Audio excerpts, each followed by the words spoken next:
The special meeting of the Seminole Airport Authority. Roll call, please, Jay. Chris Anson. Here. Trace Connor. Here. Tim Poplin. Here. Eddie Foreman. Here. John Kramer. Here. Larry Church. Here. Corey Crabtree. Here. Dana Miller. Jeff Griffin. Here. We have a quorum. Consideration and action of consent agenda. Motion to approve.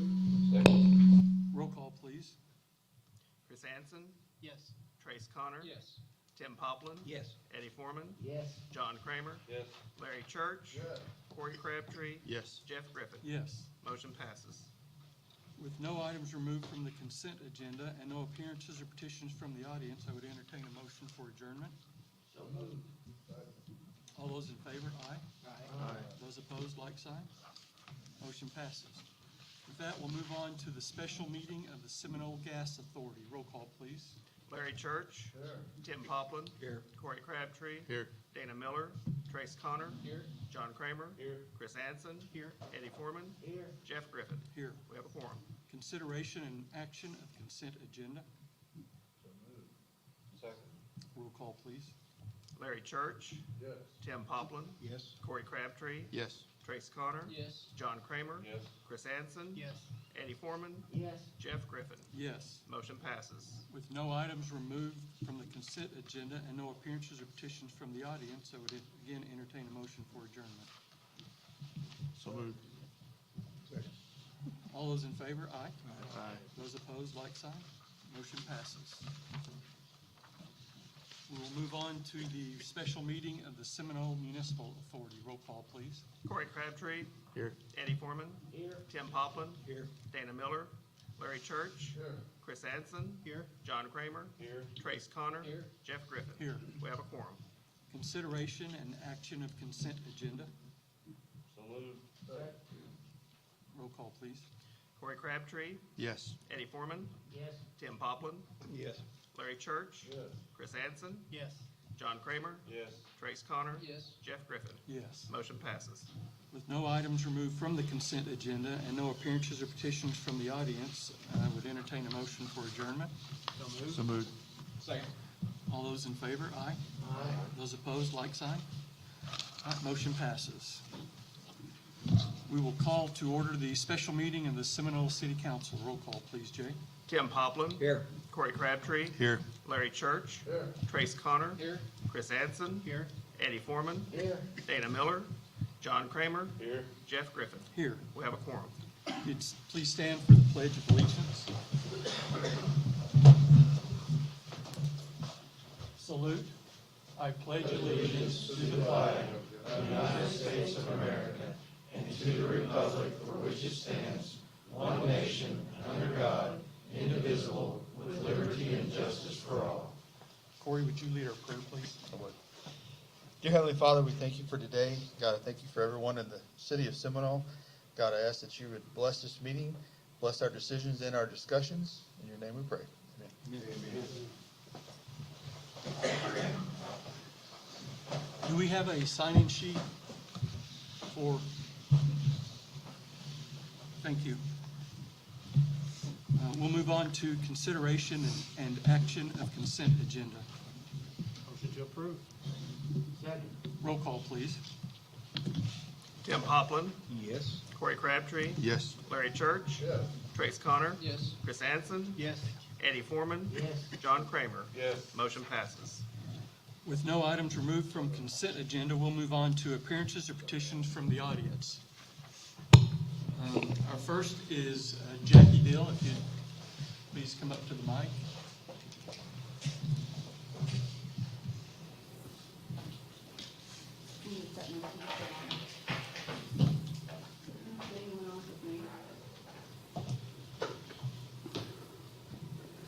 My name is Jackie Dill. I'm a Ward 3 taxpayer who lives in the Guynall Addition. I am the president and director of the Seminole Arts Council also. I'm here to discuss my concerns about the proposed ballot items on January 10th.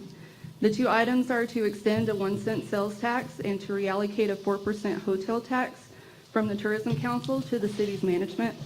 It is my understanding that the 1-cent sales tax generates $1.6 million a year, and the hotel motel tax generates $60,000. The city already has full control over the sales tax revenue, but is seeking to reallocate the hotel tax as a Plan B just in case they need it for operations of the Fun Center, the proposed Family Fun Center. The proposed Family Fun Center has a price tag of $8.2 million, and that math is not working for me. There are several things about this issue that concern me outside of the math itself, and I hope to address most of them today and bring about some voter awareness also. The tourism tax was established in 1997, and the Tourism Council was founded the same year as an oversight committee to make sure that the funds are used for events and projects that promote tourism in Seminole. Throughout the years since 1997, the city and other city-related entities have gone to Tourism Council to request funding.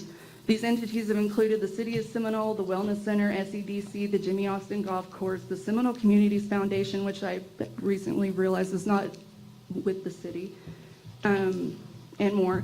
Typically, all the proposals work on a reimbursement basis, and the money distributed doesn't go straight to the organization without them providing proof that they spent the money where they said they would. I don't understand why the proposed Family Fun Center cannot request funding as every other entity has in the past. It seems that the preferred route would be to entirely remove the $60,000 from the Tourism Council, a council which serves as an oversight committee for spending of these monies. So again, this makes me wonder why. Reallocating the tax is going to a vote in January when the systems we have in place are currently working. If the system is not broken, why are we trying to fix it? Throughout the years, the Tourism Council has invested these funds in numerous projects spanning several organizations, including grassroots community organizations like the Seminole Arts Council. Our fear with moving these funds to city management is that the Arts Council events and other organizations requesting funding will either not be heard in a timely manner, won't qualify for funding due to prioritization by City Council, or won't be heard at all if the entire budget is used on the proposed Family Fun Center or on city maintenance projects. The Tourism Council invests in many things. These things have included the Independence Day celebration, the Made in Oklahoma Festival, the Oklahoma Rural Elementary Schools basketball and softball programs, the Little River Tournament, kids soccer tournaments, Snowman Wonderland, Seminole Youth Football, Seminole Softball Association, the Jazz Moran Children's Museum, the Territory Tellers, Farmers Markets, Leadership Oklahoma, Seminole Booster Club, a mountain biking race called Tour de Dirt, the Seminole State College and the Arts Council Second Saturdays, and more. The uncertainty of what will become of the tourism funds and the Tourism Council after January 10th puts funding at risk for all these groups and other groups that were not mentioned. Let's talk about where that money goes once it's given to these groups. As for the Arts Council, all of the funds that we personally receive from tourism support our local paper and radio station.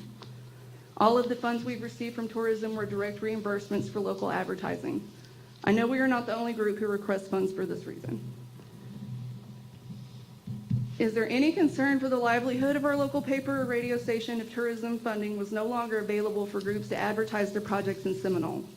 How will these groups and their events be directly affected by not having funds available for advertising? It will significantly decrease event attendance and/or financially hurt the groups. The Arts Council currently has 2 open RFPs, which are requests for funding proposals, which we hope to be reimbursed for in February to March sometime. The reimbursement process takes about 90 days, and if this vote passes in January, will we still receive those reimbursements for these approved RFPs, or will we have to eat the $2,500 that was stated to be reimbursed by the Tourism Council? Again, we don't know. No one seems to know, yet we're expected to vote on this on January 10th. I attended a Tourism Council meeting on November 29th, which took place after the story was ran in the paper, and the majority of people who served on that council seemed confused and upset because they did not learn about this proposed vote until they read it in the paper. There were several questions regarding the future of the Tourism Council, like will they need to meet again if the vote passes? Will there be a future for the Tourism Council? Will the City Council be the decider of who gets funding moving forward? How will that affect City Council with timeliness? None of these questions were answered with any certainty, and the city manager, mayor responded with, "We haven't discussed that." It seems at this point, with less than a month moving away from voting on the matter, there is no guarantee that this will pay for a new fun center. The city currently struggles maintaining what recreational facilities we currently have: the splash pad, the wellness center, the softball quad fields, The bathrooms are in disrepair there. Our community pool has been closed for years. Our parks have suffered water main breaks daily, and not to mention the rest of our city that seems to be crumbling down around us. We still have not seen the Expo Rodeo grounds that SCDC bought land for over 4 years ago. With that, how can we trust that the city will keep up with the Family Fun Center, or for how long? And if it is a family fun center, why are there plans to serve alcohol at the facility? I've visited a few bowling alleys that serve beer and or liquor, and I have seen people fighting to the point of bloodshed in these so-called family spaces. Serving alcohol not only takes away from the family aspect, but it also directly competes with other businesses in town who do serve and sell alcohol in settings where it's more appropriate. To me, it's always seemed like City Council hasn't cared enough about the sense of community here. The support has always been underwhelming, and the lack of community here has directly contributed to the deterioration of our downtown area and our city as a whole. The backdoor approach to this issue has concreted this belief for me. I feel like the City Council has been repeatedly misled by our city management, and despite some of you feeling the same way, you still do nothing to stop it or work against it. In addition to the uncertainty of funding for our community and tourism events and projects, there seems to be an ethical conflict of interest within the city in the Family Fun Center project. It is my understanding that this project was led by the Seminole Youth Council, which is directed by a city employee who is under direction of city management. There's also several people who work for the city, are a part of city leadership, or are a part of this council who have direct relation to specific students who were part of the youth council. These relations heavily influence the decisions made regarding the Fun Center project, and in any other government setting, this issue would be considered unethical or a conflict of interest. There was no attempt to incentivize a private entity to operate the Fun Center and make it profitable, which was confirmed by Mr. Saxon in the November 29th Tourism Council meeting. Our city intends to own and operate this facility at taxpayer expense. No one will argue that our city would benefit from a privately owned and operated family fun center / bowling alley. Not one person, including myself. I want you guys to know that. I want a family fun center. Absolutely. I think it would be a great addition to our city and our community. I do not think the city is funding it in an appropriate manner, and I believe they are rushing the results and wearing blinders to how this will play out. There seems to be no peripheral foresight to how this will affect anyone outside of who it directly benefits from the fun center being built. There is not enough planning involved in this decision to put it to a vote, but here we are anyway. I'll close my comments with this. The taxpayers in Seminole want to see more proactive leadership and less reactive leadership. Currently, our city tends to react or respond to issues as they arise, but we need leadership that will anticipate needs or challenges so that our city is prepared to overcome them. We need you all to look at a broader picture and find another way to fund this Family Fun Center. If Seminole votes no on January 10th, which I hope they do, I hope you will reapproach this issue thoughtfully and leave the Tourism Council intact with their $60,000 a year to promote tourism in our community. If that amount increases, which everyone anticipates with the new hotels being built, that money should still go to the Tourism Council, and the Family Fun Center should request funding just like everyone else. Thank you.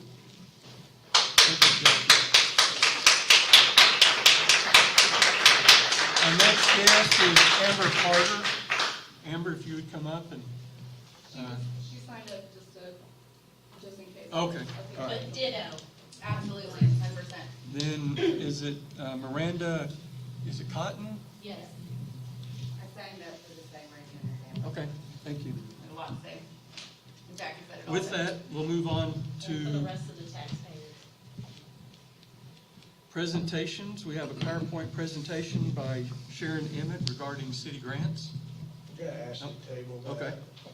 We will table that. With that, we'll move on to approvals and acceptances. Bids, item 1, consideration and possible action to approve the low bid of $22,720 from Electric Service Company, Inc. for the removal of 32 damaged light poles at the softball complex to be funded with insurance proceeds from the May 2022 tornado. So moved. Second. Roll call, please, Jay. Tim Pavlik. Yes. Corey Crabtree. Yes. Larry Church. Yes. Trace Connor. Yes. Chris Anson. Yes. Eddie Foreman. Yes. John Kramer. Yes. Motion passes. Item 2, Consideration and possible action to approve the low bid of $42,000 from OT Truck and Tractor Sales LLC for a 2007 Chevrolet bucket truck to replace the city's 1997 truck that no longer meets safety standards, a budgeted capital improvement project item. Motion approved. Roll call, please, Jay. Tim Poplin. Yes. Corey Crabtree. Yes. Larry Church. Yes. Trace Connor. Yes. Chris Anson. Yes. Eddie Foreman. Yes. John Kramer. Yes. Motion passes. Item 3, consideration and possible action to approve the low bid of $118,980 from Merit Tennis and Track Systems for renovation of the Highland and Boomtown tennis courts, a joint project with Seminole Public Schools. The city-approved capital improvement project share is $91,000, with Seminole Public Schools funding the balance of $27,980. Move to approve. Second. Roll call, please. Tim Poplin. Yes. Corey Crabtree. Yes. Larry Church. Yes. Trace Connor. Yes. Chris Anson. Yes. Eddie Foreman. Yes. John Kramer. Yes. Motion passes. Item 4, consideration and possible action to approve declaring a surplus and soliciting bids for the following public works vehicles: 1977 Chevy winch truck, VIN number 1738, 1997 Ford one-ton truck, VIN number 1363, and a 2006 Chevy truck, VIN number 8552. Move to approve. Second. Roll call, please. Tim Poplin. Yes. Corey Crabtree. Yes. Larry Church. Yes. Trace Connor. Yes. Chris Anson. Yes. Eddie Foreman. Yes. John Kramer. Yes. Motion passes. Item 5, consideration and possible action to approve declaring a surplus and soliciting bids for the following fire department vehicles: the 2010 Ford E350 Ambulance Rescue 4 and 2013 Ford E350 Ambulance Rescue 5. Move to approve. Second. Roll call, please. Tim Poplin. Yes. Corey Crabtree. Yes. Larry Church. Yes. Trace Connor. Yes. Chris Anson. Yes. Eddie Foreman. Yes. John Kramer. Yes. Motion passes. Under current business, consideration and possible action to approve payment of $72,000 to Bison Construction Services for emergency roof repairs to city facilities after the May 2022 tornado, to be funded with insurance proceeds. Move to approve. Yeah. Second. Roll call, please. Tim Poplin. Yes. Corey Crabtree. Yes. Larry Church. Yes. Trace Connor. Yes. Chris Anson. Yes. Eddie Foreman. Yes. John Kramer. Yes. Motion passes. Item 7, consideration and possible action to approve construction of an area for collection of used tires at a cost of $8,756.24, to be funded from proceeds of a $10,000 tire recycling grant from the Oklahoma Department of Environmental Quality. Move to approve. Second. I have one question on that. Where is that going to be located?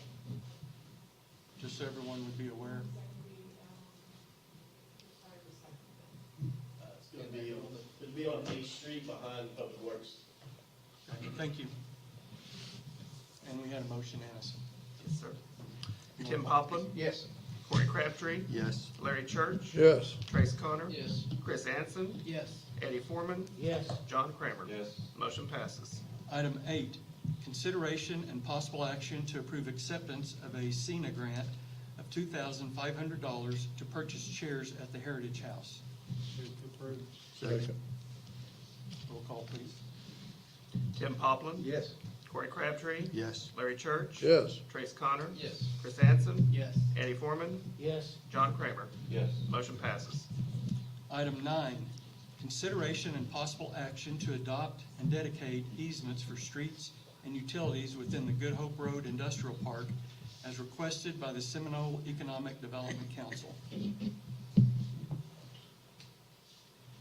Move to approve. Second. Mr. Mayor, before you vote on that, I know I've got some deeds, but I think we're gonna have to vote on these by easements. by the specific in legals. each individual one? Yeah, I'm sorry, I probably should have looked at it a little closer, but we can't do a blanket. So we'll need to table this? That's right. Okay. So I have a motion to table it. Second. Roll call, please. Tim Poplin. Yes. Corey Crabtree. Yes. Larry Church. Yes. Trace Connor. Yes. Chris Anson. Yes. Eddie Foreman. Yes. John Kramer. Yes. Motion to table passes. Item 10, consideration and possible action regarding the Boomtown Playground rebuild as contemplated by Boomtown Playground volunteers. And we will have a presentation by Tara Geist. Can we turn these lights on? Yes?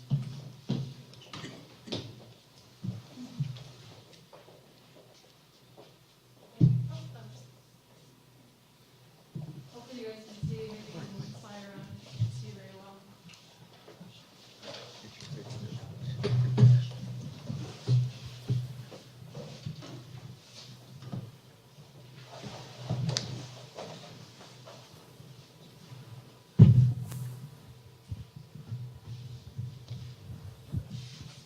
So as Tara kind of gets this PowerPoint fired up, on behalf of the Boomtown Committee, we'd like to thank you for hearing us tonight in the proposals that we're going to present. We're beyond excited for the possibility of reinvigorating Boomtown. My name is Tyler Gohagan. To start off with, most of the town knows me as Dr. Gohagan's husband. Oftentimes it's Dr. Gohagan's wife, just like, this is sort of a weird introduction. That's neither here nor there. But so I'm not a Seminole alum. I'm not from Seminole, but I married a gal who bleeds green. And her medical opinion would probably disagree that she bleeds green, but I promise you she loves this community. And as we got to know each other and started to decide where we're going to settle our family down, I could not persuade her not to be here. So she loves this town. She loves this community. She was born and raised here. And she had absolutely no plans but to be back here practicing medicine. And I'm going to be honest with you. I offered 100 different options. She turned every single one of them down to be here. And so growing up, I was a child of the military. I grew up in big communities that were highly variable. People would move in, would move out, and there was no sense of ownership. You loved your neighbors because you had to. Certainly the Army is a sense of community, but not like what I've gotten to know here in Seminole. And so for me, when we decided to move back to Seminole, I was faced with a lot of different emotions, and a lot of them were negative, to be honest. From looking at the community from afar, I didn't necessarily want to be involved. But we moved here in 2018, and I can happily say in those 4 years, I've grown to love this town. I want to be involved in this town, this community. I want to invest my time, my family's time, and I want to raise my kids here. And so it's not something that is as far as rebuilding Boomtown that will necessarily be easy. It's going to require a lot of commitment, a lot of community commitment, volunteers, commitment from the city, individuals from groups, from foundations. We're not blind to that fact. And so just as a way of introduction, we know that the way forward isn't necessarily an easy path, but it's something that Seminole can certainly take on. So in my estimation, and this is me speaking, Seminole's innovative, right? So Seminole's full of dreamers. Seminole's resilient. And certainly our town can dream big. And we did that in 2007 when Boomtown was originally built, right? Coincidentally, that's the year I met my wife. Her family's name are on posts over at Boomtown, which they're very proud of, and they took part in this build.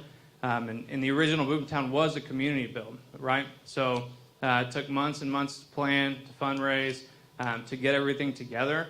And 4 days to build doesn't look like much, right? But the work that was put into that prior was immense. And so here tonight, we're going to propose a few reasons why we should rebuild Boomtown, and then provide a few options that we have spent months investigating, pouring our time into. Tara Geis and Krista Jones especially, as well as other committee members that are here tonight, have devoted countless hours to investigate and to dive into what potentially could be good for our community. And so a couple of the reasons why we want to rebuild Boomtown. The first reason is it just has to be rebuilt. Okay, so there are a lot of issues, and a lot of those are not neglect or not being intentional about our community parks. It's just a simple fact that it is aged out, right? So it's built out of wood. As if you have a house and you have a few winters that go by and you don't care around your house like that, the wood is eventually going to break down. And this park is 15 years old, and it's just at this point breaking down. It's been well loved. You could say abused. I'll say well loved by kids in our community, climbing all over it, playing all over it. But at this point, just quite honestly, it's a safety hazard. My wife, being a doctor and on school trips, has treated several small lacerations, thankfully. But just things, exposed screws, wood that has started to rot out. It's just time. Time has taken its toll, right?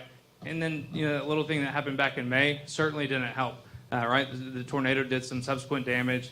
And so we feel like, as far as just a safety measure, it's time to consider doing something different. We've explored possibilities of rebuilding what is there, taking the bad spots out, putting new wood in, new support beams, but that just isn't going to work. That'd be a Band-Aid on a bigger problem.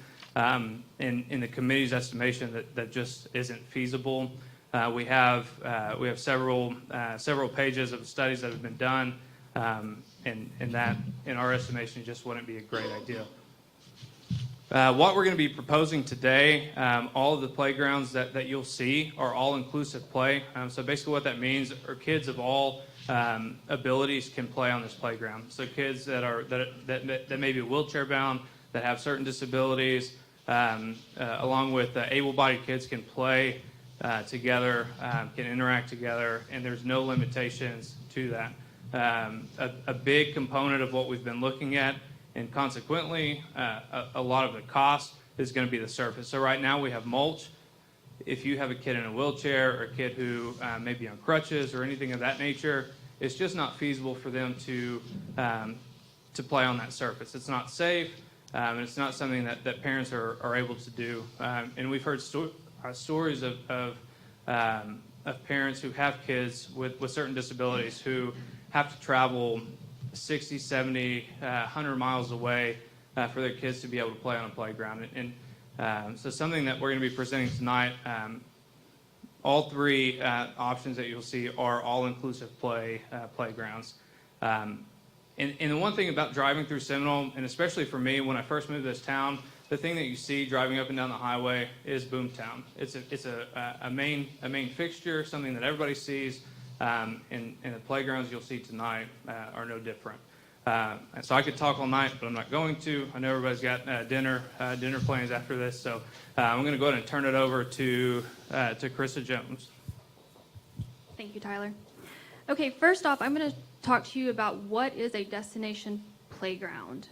This is a goal of ours. We want people to come to Seminole and come to the Children's Museum, come to Boomtown. A destination playground is classified as a one of a kind. Like there's not another one built anywhere in the country. Our first one we're going to talk about is ACS Play. They are a local company based here in Oklahoma. They do not do destination parks, though. They've brought in the quote, it's the cheapest, but yet it's the smallest playground that we've seen. They do have a history of building here in Seminole, though. They did put in the playground at the Children's Museum. They offer the two types of flooring or surfacing that is considered all-inclusive, which is the pour-in rubber, and then the turf surfacing. This company actually does not offer any kind of fundraising help, so we would actually be responsible for gathering up the $600,000 that they're bidding to us. And we also, dealing with this company, it was very, very difficult to get them to respond, and it took us months to even get them to respond to an email.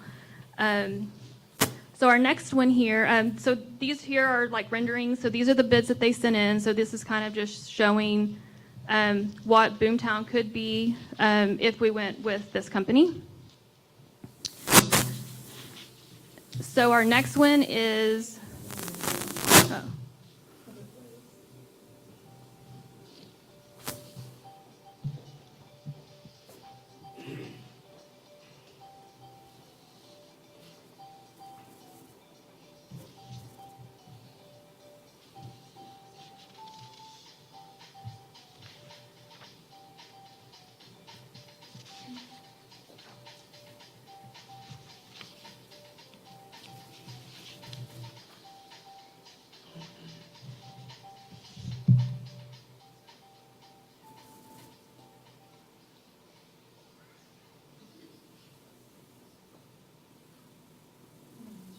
and this is showing a picture of the playground that they built at the Children's Museum. Okay, so the next company is Lee Park and Play. They are based out of the Dallas-Fort Worth area. They would be providing us a destination park, so a one-of-a-kind, no one else has it. They offer, as you can see, a pretty awesome playground.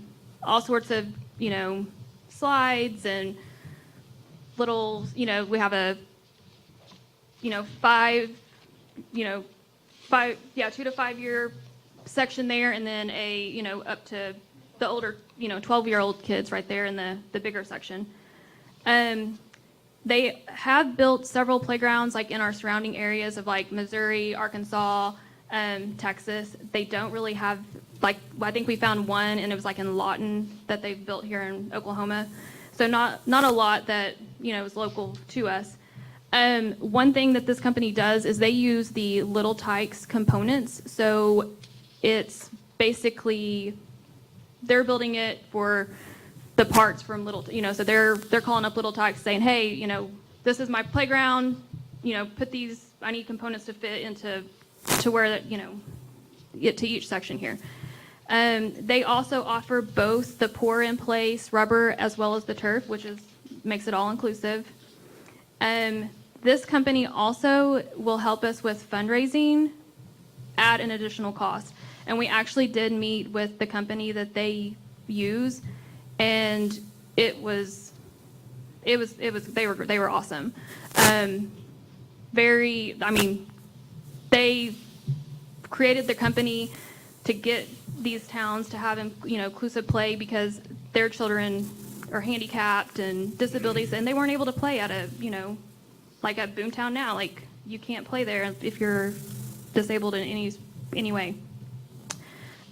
So actually, like, while we were dealing with this company, the rep, he was super helpful.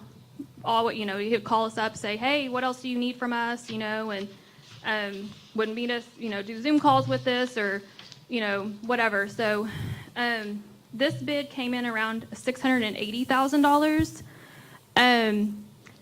It's mid-size, I would say, playground area. And these are just certain, like, little, custom little touches that they added to this particular playground here. So now we're going to talk to you about, So Tara's going to talk to you about our last company.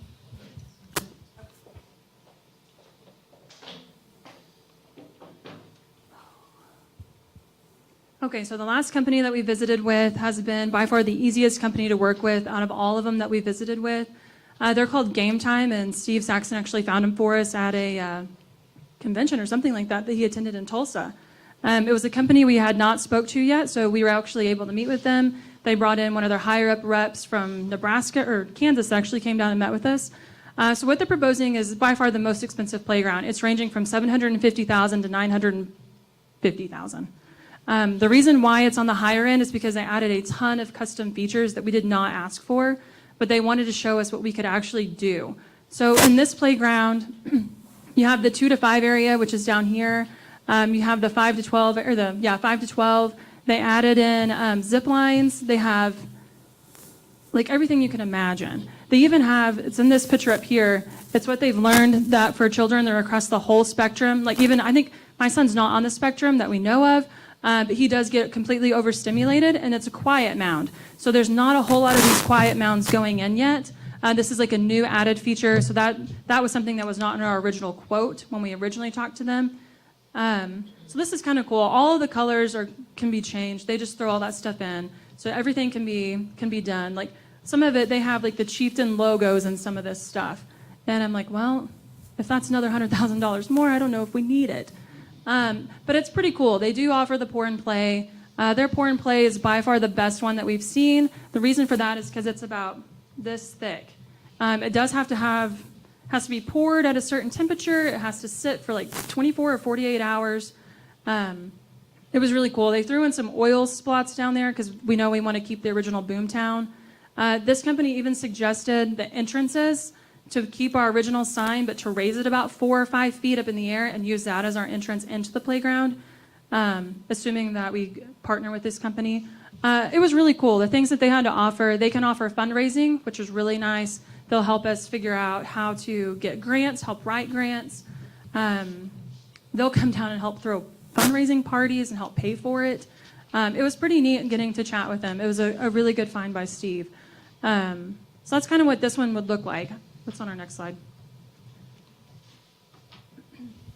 This is like the rendering of how it would actually come in. So you would come in, basically they have it coming in right where they actually moved it. So up here on the top, you can kind of see this one. This is where the old entrance would be. This is where the new entrance would come in, where you would actually come in underneath the Boomtown sign if it was raised. And that kind of, concrete costs money, all of that stuff costs money. So they have actually done a 3D or a drone footage thing, so you can actually see the park in person if it'll play. I think you have to click one more.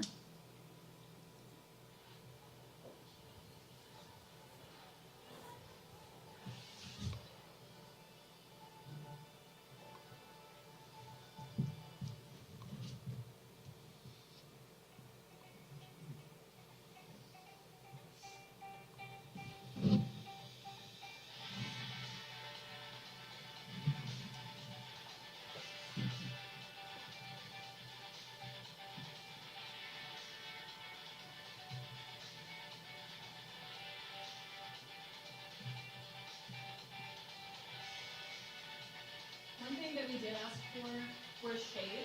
We asked for a lot of shade to be added on every single playground. We're learning that's a new thing.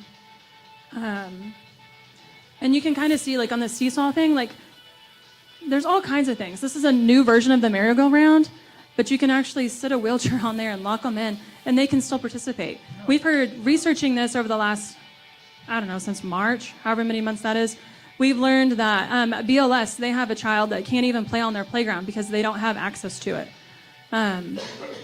This is something that would allow everyone. I've always asked for all of them when they're quoting us that it's got to be something I can play on as well.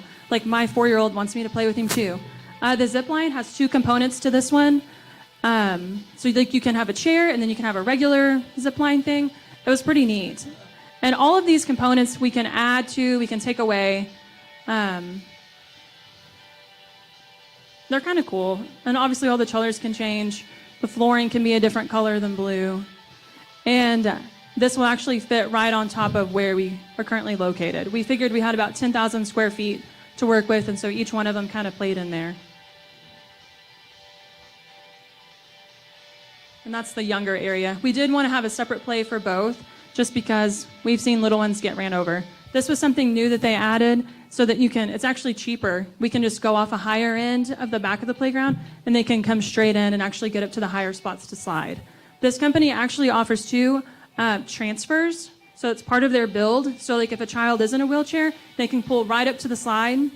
They can transfer by themselves, or their guardian can transfer them, or another child can transfer them, and they just transfer straight off and can just slide. It's incredible what they can come up with. But then like anybody, like we can still climb up there and slide down it as well.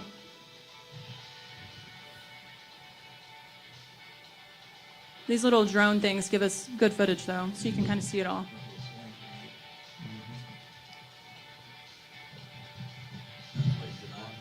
There's the little mound.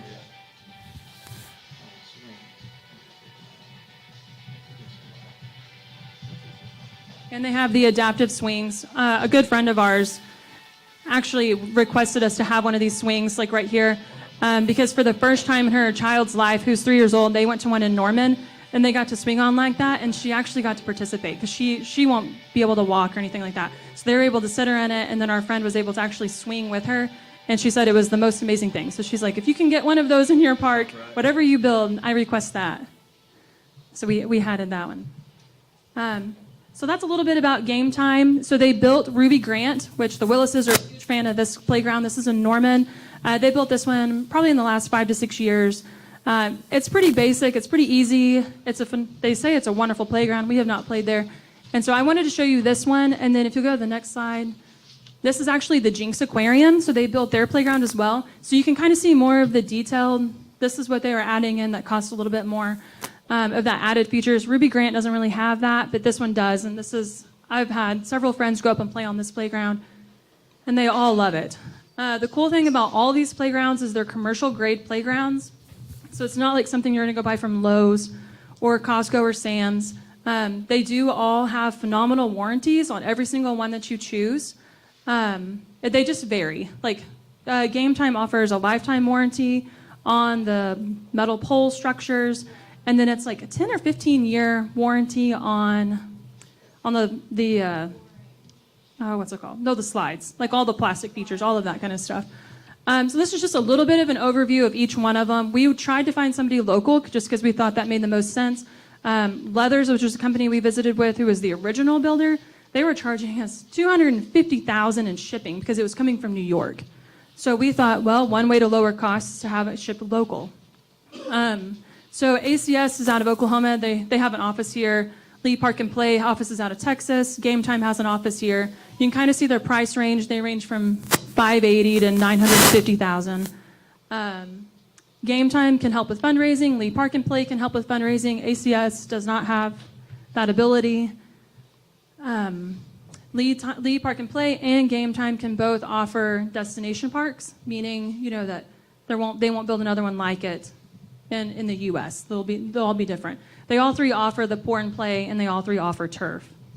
The pour and play does have to have a surface coating on it, I believe, every 2 years.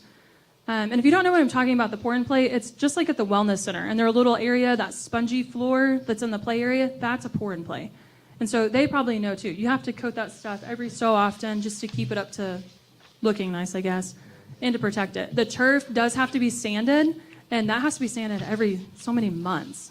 Like today's water would have washed it out, so then you'd have to redo. But Game Time they built a park in Florida that got flooded 15 feet underwater, and their turf stayed. They just had to be resanded a whole lot. So that's kind of an overview of each of the 3 companies that we visited with over the last several months. Our committee is recommending to go with Game Time simply because they've been around for a very long time. Game Time's been around for 103 years. They do have a really good understanding and really grasp the idea of what we were looking for in an all-inclusive play. So they can offer all kinds of stuff. Their installers are Game Time certified, and they are playground safety inspectors. So that was kind of something we were looking for. We wanted everything to be a high standard. These parks are not community built. We've learned that that's not a thing anymore. There were too many lawsuits that happened, which I've explained that in previous conversations. So they just offered a lot. The really nice thing was we've dealt with one sales rep over the last several months. He will be the contact person. If if we choose to go with Game Time.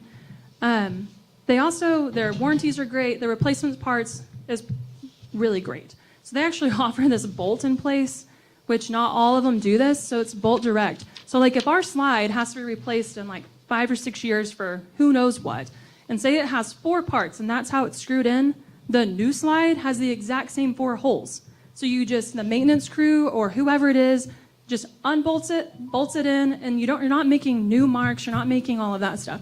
This is kind of what other people are using, and this is what Game Time is being able to do. That was a huge selling point, just simply because it's less maintenance. It wouldn't be nearly as hard, and they ship from Missouri, so it's not that far. So that's kind of, that was a big reason why we want to recommend them as well. We do know that their park is the most expensive park, but you kind of did see that park compared to the other parks, a little bit more of what you're getting for the price. Tyler's going to explain a little bit more of how we want to do some funding and how we would bring that along. So real briefly, the biggest thing that people see initially is the price tag. And we understand that, we grasp that, we know that regardless of which company we choose, the price tag is something that is going to get a lot of eyeballs, right? So we're expecting help $150,000 from the city. That's been discussed previously, but there are many opportunities for grants from different foundations. We know of several businesses who, once we get a rendering of a playground, are going to jump in and going to provide money in large amounts. And we're hopeful that's going to happen. One of the biggest hurdles is settling on a company to go with. So it's kind of hard to raise money for a hypothetical park, right? So we need a rendering. We need something to sell to the community, and that's what we're trying to accomplish here tonight. So we've already had a couple community events that have raised funds that are a good kickoff point. But we know that the work's kind of just beginning, and we're gearing up for a big community push. And all of that will hopefully bring some energy to our town. We'll create dreamers.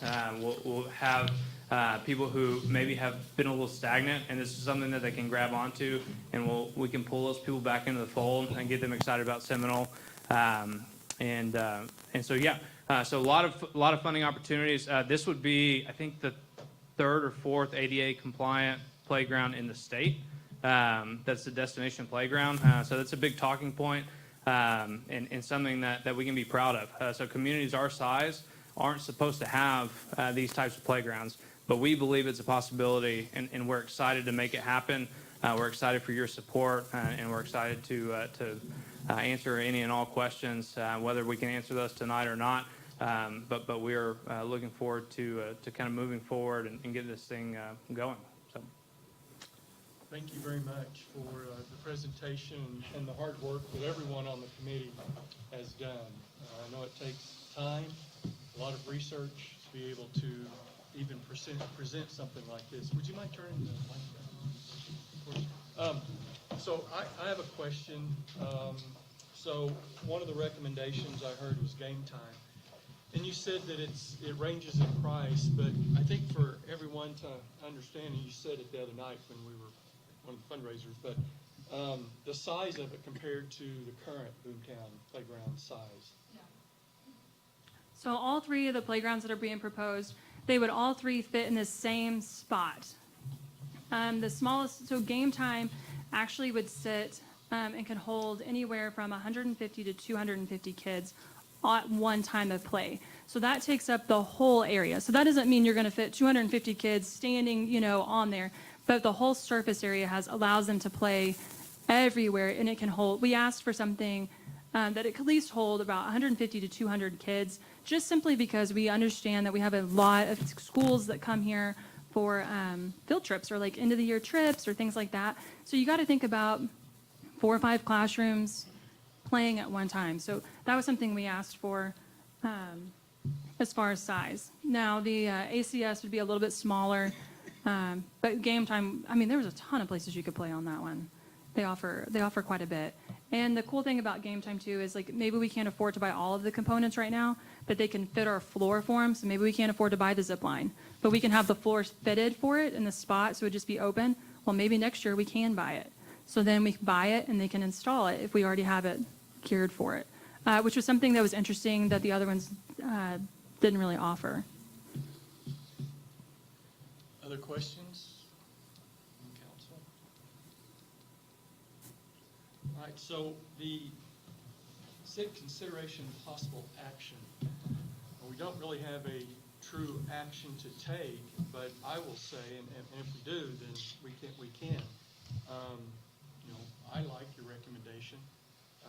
I don't know if that's what you're kind of looking from the council as a direction or a support. Yeah, we were kind of under the impression that we needed you guys to agree on a playground. So like your $150,000 that is being allotted to the potential playground would actually pay for the 2 to 5 year olds area.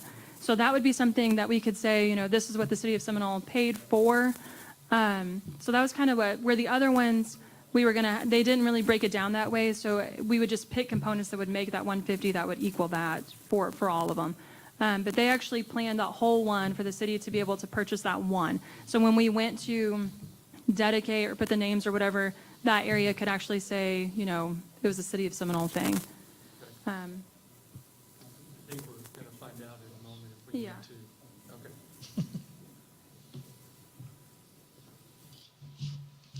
I'll say thank you for your hard work. Terry, you have a heart of gold apparently, because with all the work that you do at the church and here, I realize you have some time to do that, but God bless you, because it's a lot of time, it's a lot of effort. And if you guys could see this lady at what we did for Love Out Loud at church, it was amazing the care that she has for children. For children just to be brought, receive all those gifts at no cost to them, and you plan so much and put so much time into that, it's spot on. So we appreciate it.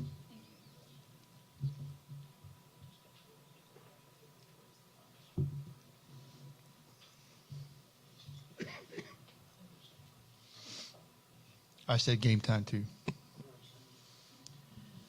So, let me make sure that, My personal choice. that I'm clear on this.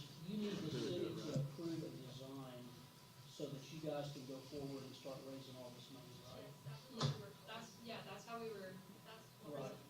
And then once the money's raised and you've got where you need to be, or at some point, we're probably gonna have to, execute a contract and agreement with this company, correct? So to be able to purchase, to be able to start, we would need to place like a semi-down payment of whatever is agreed upon. And then, then we would have, Game Time will allow you to pay as we go. And then we can pay, as we pay so many days later. But there would be a contract. It would be tax-free because it's going through the city. And the cool thing about Game Time is they would let us take care of the demolition ourselves. There's areas for costs to come down as well. Wouldn't it just be, we'd look for acceptance of the recommendation of the Boomtown Playground Committee? Because they recommended Game Time. Yes, what we're talking about is, we have city property, so we've got a capital improvement. And what we may end up having to do is go out for a bid on this, because we have to do that. If we're going to, if the city is going to be the contractor, or the contractor, but the owner and basically the entity that's gonna be accepting this, then we'll have to notice these 3 companies and then put it out for everybody else. And then, of course, it sounds like you've already, the criteria will be, probably what you presented, but we can work with those legalities. I just think we need to probably just approve the design so that we can prepare a design or bid, right? To solicit the bid based upon what we approve here tonight as a conceptual.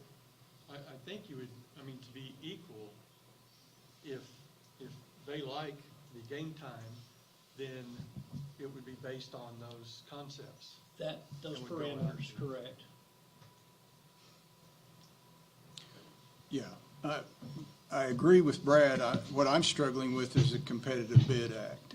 If they're making the donations to the city and the city is contributing and it's actually owned and operated by the city, how do I avoid any of the Competitive Bid Act issues?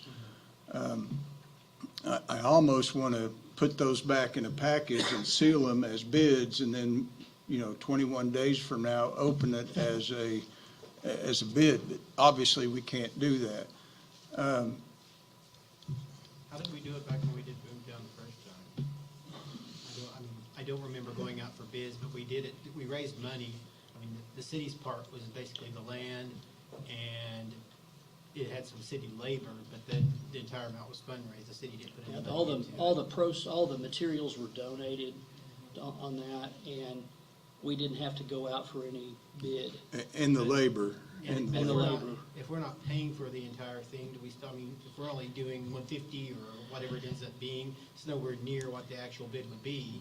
Yeah. Do we still fall under that? What I'm worried about that I need to look at is if we're gonna run this through the city and it's gonna be tax-free, then we probably have some legal issues we need to kind of iron out.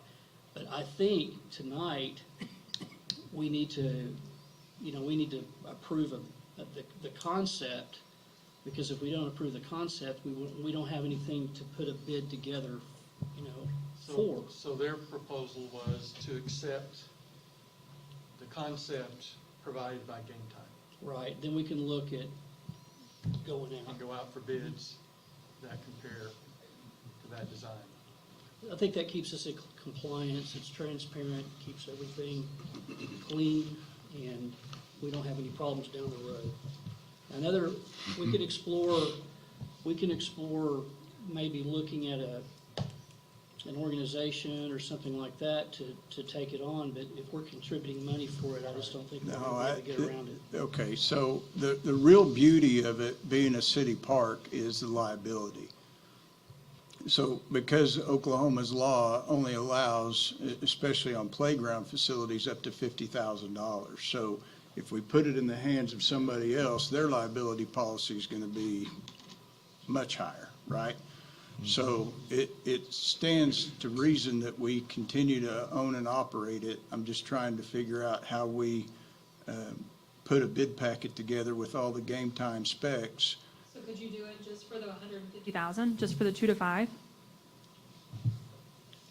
Since we as a committee are raising the money and Well, then the issue is, what if the council next year decides to add some additional funds? There you go. for that? I wasn't going to say that, but Well, I mean, it's true. you're right, No, you're I'm right. curious. We can get there, we just need to. We can get there. We can get there. I'm just trying to make sure that we do it right. 21 days. We have to, I think we can use their specs, but we need to give 21 days of response. And if we get the same 3 responses, that's fine. And then you can take action to choose which one of those you want. Sharon, keep me right. 21 days, right? Okay. For tonight, we can accept the proposal as presented to them by Game Time. You can accept the concept. Okay. So were those bids provided to you guys? So they can in turn just resubmit their bids to the city, right? Well, it needs Well, to it's Is that gonna how be that would work? different. It's gonna have to be sealed Yeah. and we need to go through the and you have to have process the right way. specs, and you have to call out specific, it's And equal. that's just a range, right? We don't know exactly what the amount's going to be, Right. right?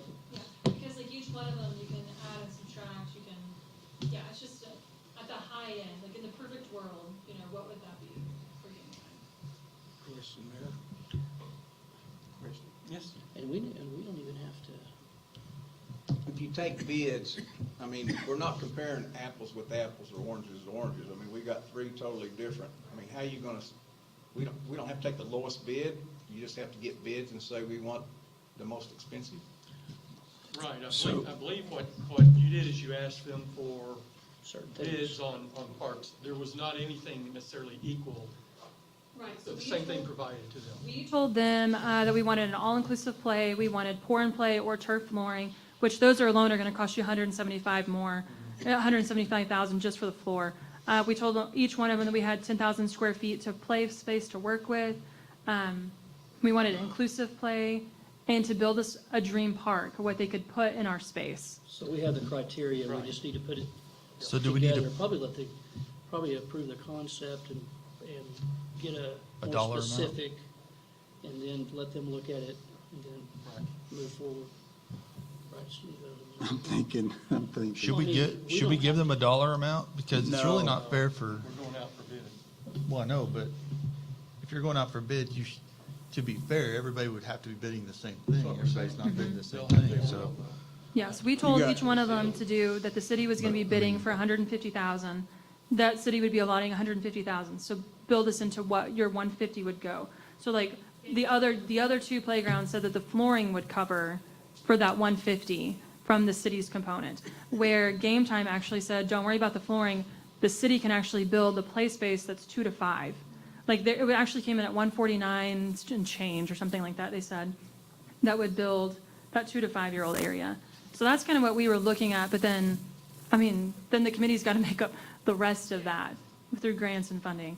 So I don't know if that's, if that helps, like if you wanted to ask for certain areas for that 150. I don't know. think you asked for what we want it to be. Which basically that's what we did That's already. what she. Yeah, that's But, what but they did. it has to meet, it has to have a criteria, like you said, for the flooring has to be requested. Yes. If the others can't bid that, then Right. they can't bid it. But you have to have some specifics so that they're all bidding on the same. The same Yeah. thing. Yeah, We need to make sure we go through the competitive bid process. But, right. why don't we just move to table it, and let's, get on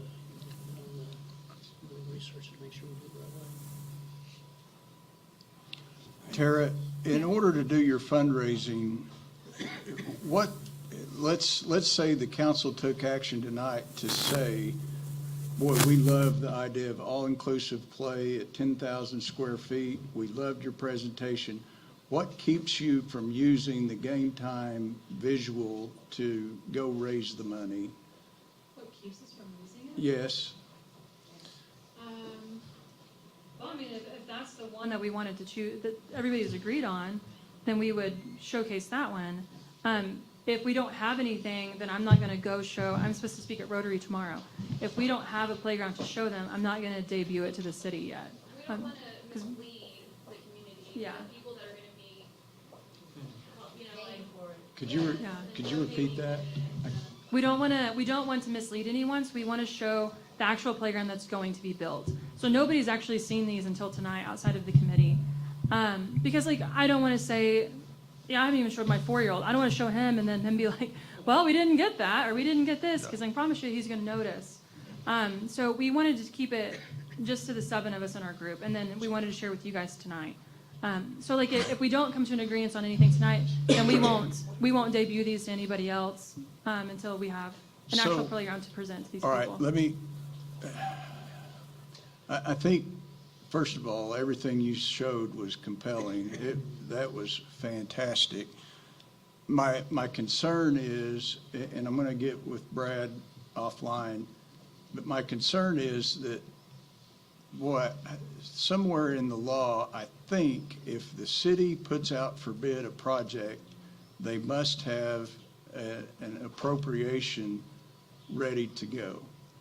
So you can't bait companies to bid for projects and then decide, okay, well, now we're going to change it up and rebid.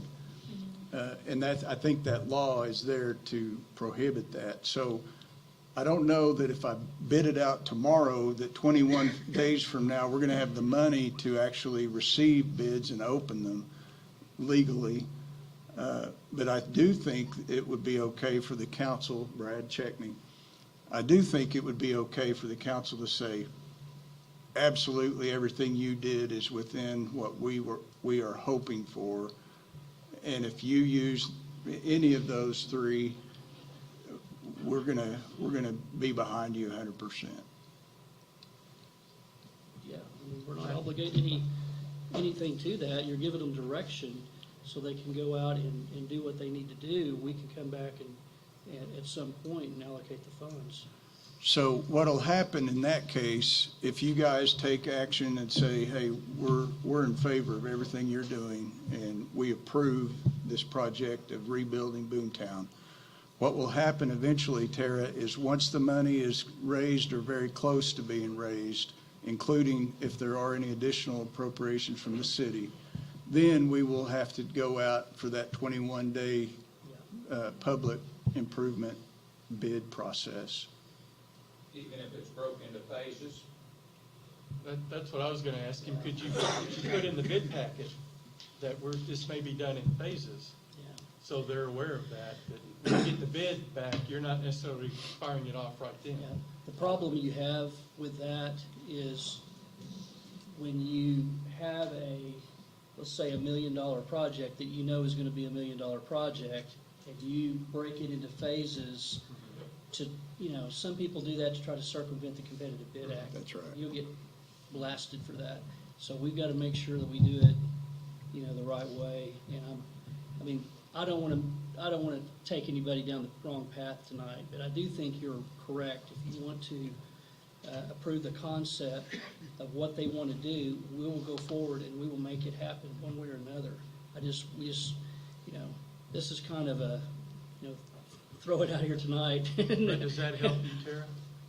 Yeah, so I think it gives us a little bit of direction. So like when we do, now we can say at least this is like a concept of like maybe model game times, maybe take their logo off or something. I don't know how we figure it out, but just like a concept of like what the city's looking at potentially building, or working with the Boomtown Committee to build.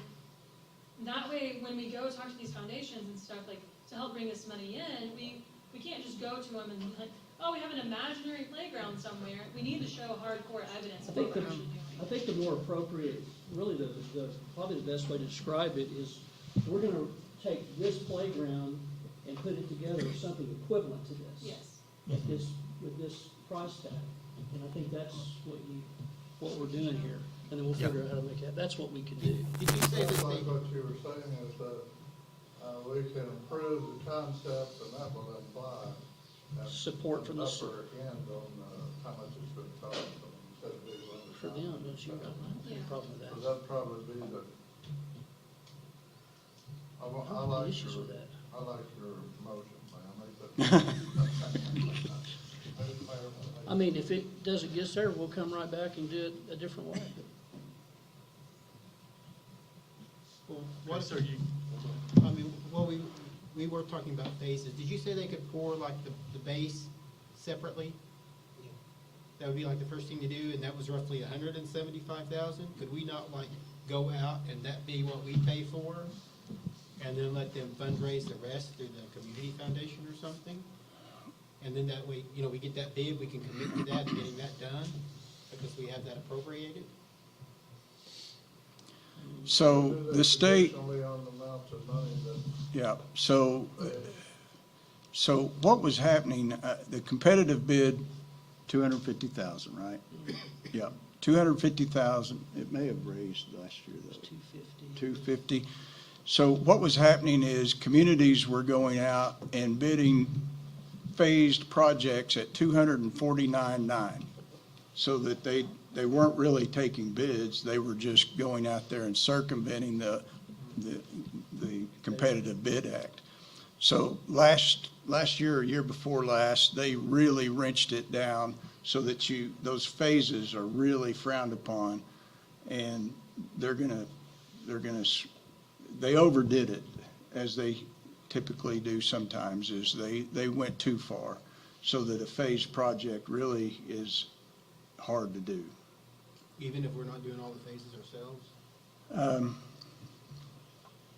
The problem in this case would be if a council next year or a year after, whenever we start real construction, sticks in the air, if you'd already spent your 175 as phase one, and then you put, or 150, and then you put another 150 in year three, and layered that with extra money that had been raised, then that's going to circumvent the act. I mean, it's gonna be problematic. Gotcha. So I'm for it, I just don't want to get us in a pickle. Jay tends to throw tantrums when I do that. Well, we don't want to, so. No, we don't want Jay upset. The agenda items just for consideration and action. There's not a specific money amount, there's no bids, there's no solicitations of bids. This is just for you. If you want to vote, say we support this concept, this is what we're dreaming to do, you do it that way and we'll go forward with it. I think what they're wanting is just to know that maybe the council's behind them, so they can proceed and have some confidence in what they say to talk to these people. I agree with what was just said.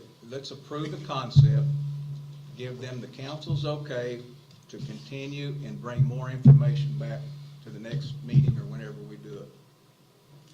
And by that way, you'll have some kind of idea about financing, and maybe that person can come and share it with the next meeting. But that way it'll give them, they can go on forward. Okay.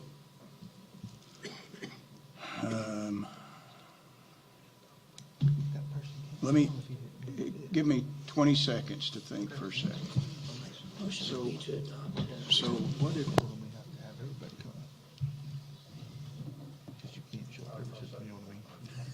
He's not making a bid. Giving us finances. You're not talking about financing.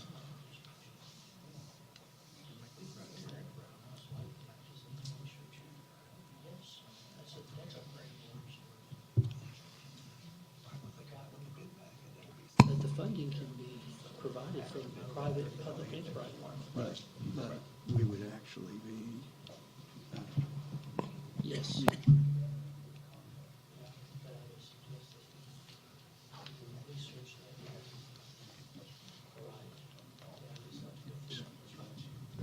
That's right. okay, new solution. Sorry. So one way we could do it, I think what our Boomtown Committee wants is to leave here and be able to go to whatever foundation and say, here's the park we're talking about. One way that we can do it is if we did a request for proposals from all three of the companies, maybe even others, and say, look, we're interested in doing a design-build project. So in effect, what we're asking for is a construction manager. We could go ahead and hire them, even if it's for $1,000, that becomes our company. Okay? So if at the end of the day, when we open those proposals, those requests for qualifications, and we're flipping through there, and that is the most attractive is Game Time, then we can hire them for whatever. Let's just give me, basically like an architect, like we do our engineers or architects, even law firms. It becomes more of a professional service to do the design. That would give them a very solid thing that they can carry to their fundraising teams to be able to take forward and say, Game Time is our group. This is what Game Time wants to build, and we're behind that. Does that solve your, no? No, I mean, So what we would ask tonight then is for Tara to give us, Sharon, I'm gonna load you with some more. How long? Do you think maybe by January we could open some bids if we threw some? I'm talking about like January 21st, somewhere in there. If we shot some bids out or some specs or some requests for qualifications from these companies and say, we're going to open sealed bids on January 21st, is that doable? Is that achievable? I can work with Tara and get that done. Okay. So Tara, what we would be doing tonight is tabling this pending the approach of getting a construction manager / project company that is going to design and build a playground to replace Boomtown. Are you writing this down? Because this may end up as a motion. And then on or about January 21st, once they talk, we will open those bids open the proposals from those companies and select one of the companies to be our design build firm. Does that put you too late? Oh, well, we're still waiting, so it's fine. I mean, like, we just want some guidance, and so this is the guidance that we're looking for. Okay, I think we're good. So we need a motion to table this for tonight. Okay. So moved. I can't make the motion, so. Okay, He made it. I made the motion to table it, so there's. Right. So I would prefer that we are going to direct the staff to ask for proposals for design build on the Boomtown Playground rebuild. So it's not really a table, we are going to. Right. We're not going to select one, so from her perspective, we're tabling that. But what we're doing is, you're energizing the staff and saying, let's get this done. We'll open those bids and select the design build firm. Okay, so if you would withdraw your table or motion or second. My apologies. All right. Okay, so now we need a new motion. Which Jay wrote it all down, right? So- No. Direct staff, that's what I Okay. have. So we need a motion to, okay, go And ahead. we want to direct staff to develop bids to go out to select a design, build, Yes. plan design build firm for a new boom table. What all we need. That'll work. Okay, Good job, Daddy. so we have a motion. He just made it. Roll call, please. Tim Poplin, Yes. Corey Crabtree, Yes. Larry Church, Yes. Trace Connor, Yes. Chris Anson, Yes. Eddie Foreman, Yes. John Kramer. Yes. Motion passes. Again, thank you for the work you've done, and look forward to seeing how we move forward with this project. Thank you very much. All right, we will move on to remarks and inquiries of mayor and council members. So, I have some congratulations to a lot of different groups. This is a busy month for things, and again, I want to thank the city employees, the wellness center staff, the Lions Club, the businesses that have sponsored events at night, the individuals and families that have donated their time for Snowman Wonderland. You know, the new LEDs look great. I know we have some more that we need to get converted, but they look great, and so congratulations to everyone that's been involved with that. Again, it's a great attraction for Seminole. Moving on, I'd like to congratulate Mona Atkinson and everyone involved with Christmasville. I made it down a little late. We had something at our church, but even then, there were still activities, and everyone I talked to, they were looking forward to next year. And I think everyone told me we hope it's even better than this year. So again, thank you for Mona and Sam and the time of their workers and everyone else involved, the businesses and individuals that helped make that a great event. And then we have the Christmas parade. The Arts Council, I know I'm going to leave someone out. The Arts Council, the Chamber, and I believe the Downtown District were involved with making that happen. Was that the three? Okay. And you know, again, it was a great turnout. Haven't seen that many people on Main Street in a while. The weather cooperated, and so it was a great turnout for that. So again, thank you to everyone that's been involved for all the activities for the month of December. It has been just, I mean, we've had great weather, but it looks like it's getting ready to turn. So, I'm glad we got everything in time. With that, I will move on to Ward 1, Larry Church.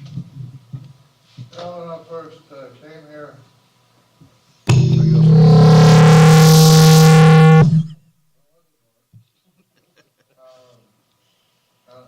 seemed like there was an inordinate amount of work that was done by the city employees.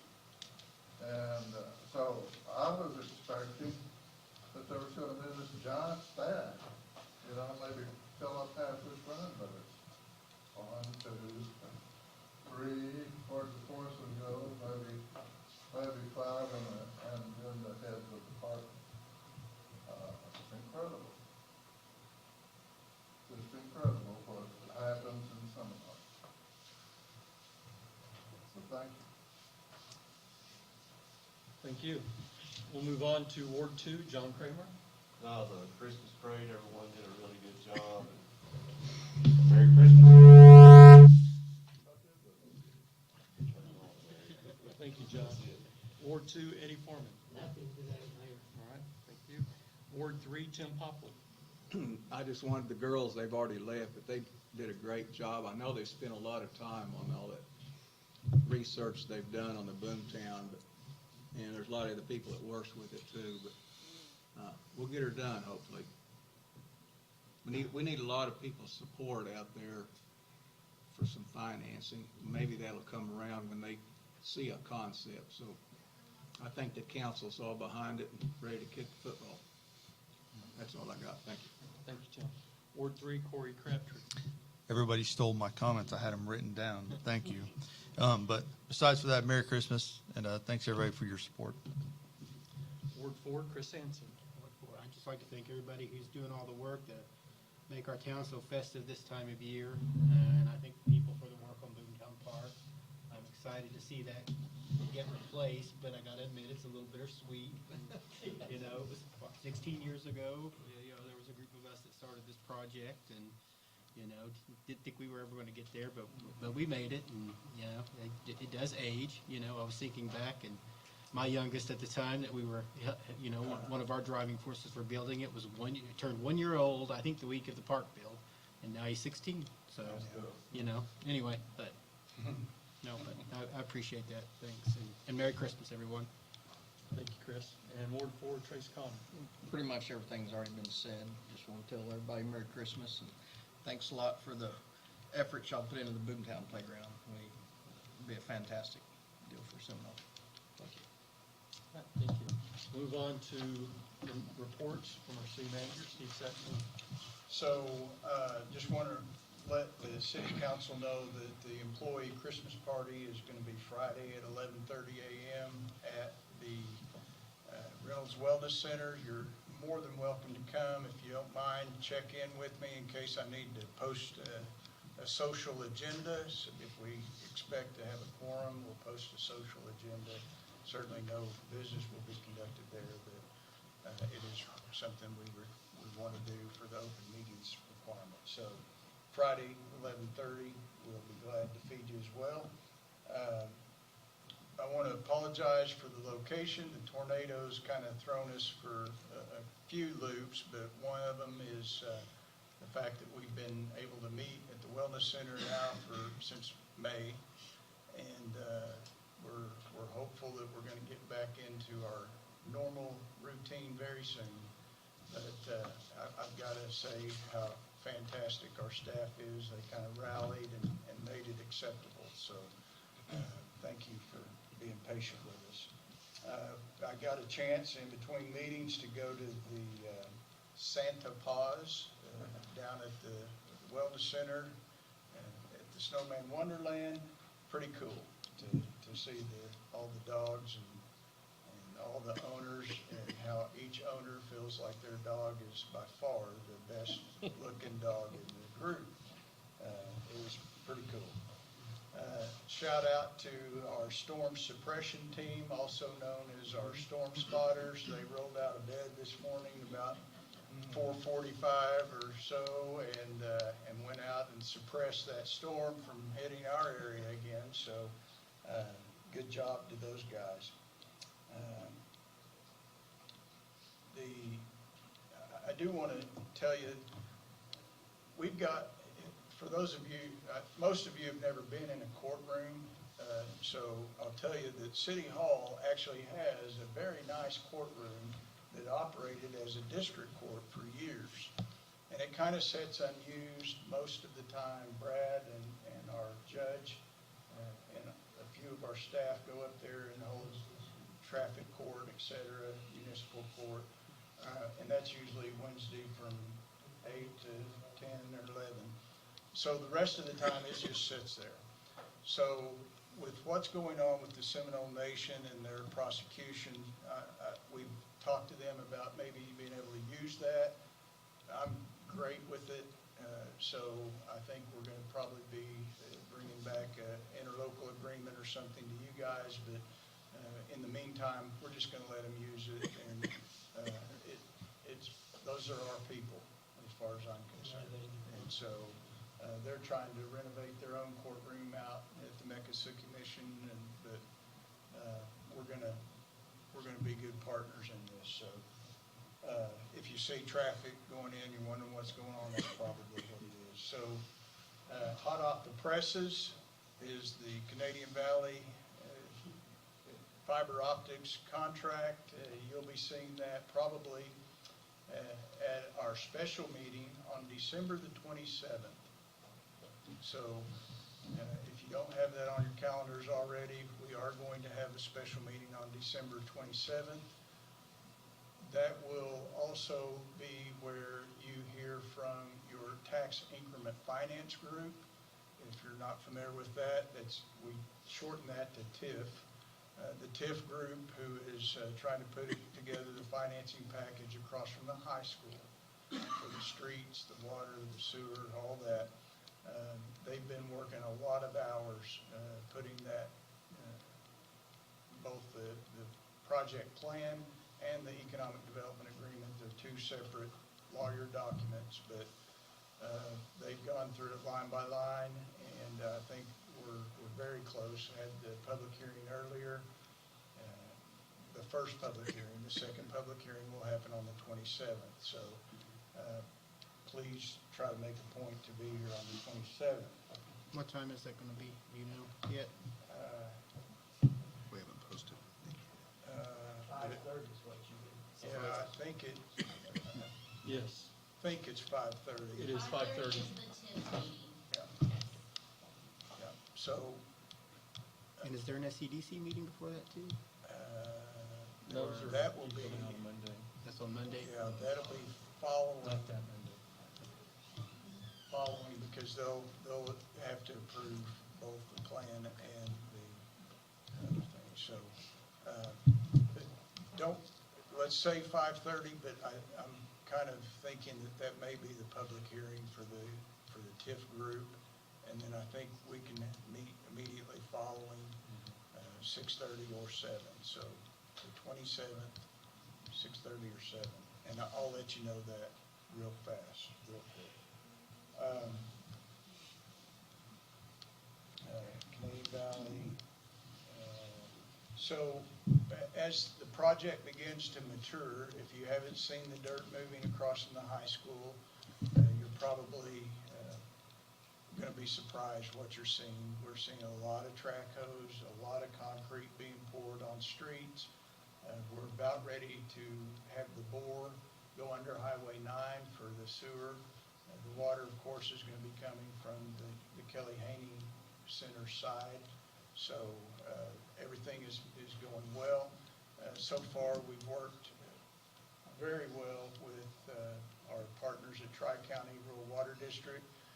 If you're not aware, that is the Tri-County Rural Water District's area, but they've been very good to work with us, and so we hope that will continue. We may try to negotiate some things that will come before you in the near future, but right now, everything's going super. And that's all I have. Merry Christmas. Thank you. City Attorney Brad Carter. Pardon my hesitancy in giving you a legal opinion for $1 million expenditure on a great project. first time I've seen it is tonight, so I certainly want to get it right. I do agree with Chris, though. We've done this before, and we'll do it again. Just need to make sure we do it the right way. I don't think we spent near that amount of money No, on that first one. I think that, but we raised 150 But and I'll say this, a little more Janie Ann's afterwards. plaque, her plates were on that, they're supposed to be on that. Did Sherry ever get the plates on the original Boomtown, your donation? Sherry did, but not It got done, I think, yeah. Anyway, one of your original donors right there, Janie Ann Byron, has your plate. Your name is Rob's name, and everybody's still on it. Byron family, it's on Boomtown. I think we had trouble for a while with people tearing them off. Yeah. And, but anyway, those public, I always say this, those public-private projects are the way to get things done. I mean, that's dreaming big, and it's gonna take a lot of or a lot of private money to get that done, so anyway, I'm really excited about that. That's a great project. It is a little bittersweet, but I love it, the fact that they're taking it to a new level. I agree, so that's all I have. All right, thank you. I do want to remind everyone that we have the airport ribbon cutting at 10 o'clock on the 15th out at the airport. And I'm going to up Steve one. I actually have the agreement for Canadian Valley Electric that I'm going to be signing as soon as we adjourn the meeting. Will you let the taxpayers look at it real quick? You got a Canadian Valley representative, I think. Oh, yeah, okay. All right. What about the taxpayers? It's already been Can we- approved since the last meeting. Oh, but would you let us look at it real quick before we sign it? After, no, Oh, okay. after we adjourn. Oh, wonderful, thank you. All right. Anything else before we adjourn? I would entertain a motion. All right. Second. All those in favor? Aye. Aye.